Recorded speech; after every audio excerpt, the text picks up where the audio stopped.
লক্ষ্মীপুর জেলা সদর হাসপাতালে অভিযান চালিয়ে 7 দালালকে আটক করেছে যৌথ বাহিনী।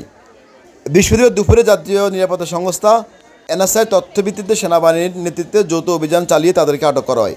আটকদের বিরুদ্ধে চিকিৎসা নিতে আসা রোগীদের হয়রানি ও বেসরকারি হাসপাতালের ক্লিনিকে তাদের নিয়েই আর্থিক লাভবান হওয়ার অভিযোগ রয়েছে।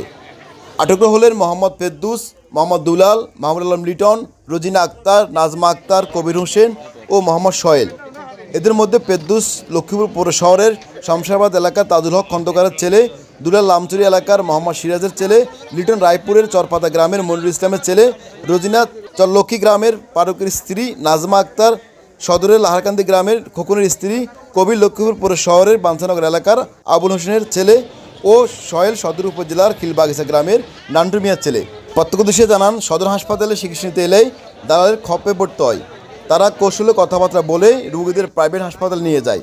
এতে রুগী আর্থিকভাবে ক্ষতিগ্রস্ত হলেও তারা লাভবান হয়। বৃহস্পতিবার দুপুরে এনএসআইয়ের দেয়া তথ্যভিত্তিতে সেনাবাহিনী ও পুলিশ হাসপাতালে যৌথ অভিযান চালিয়ে এই 7 দালালকে আটক করে। সদর হাসপাতালের আবাসিক মেডিকেল অফিসার ডক্টর অরূপাল বলেন, সিভিল সার্জনের সঙ্গে তিনি সবাই ছিলেন, এজন্য অভিযানের সম্পর্কে তার জানা নেই। পরে তিনি বিষয়টি জেনেছেন।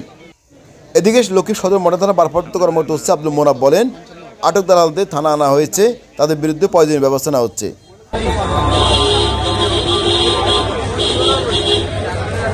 মোহাম্মদ রুবেল হোসেন, ঢাকা মেল, লক্ষ্মীপুর।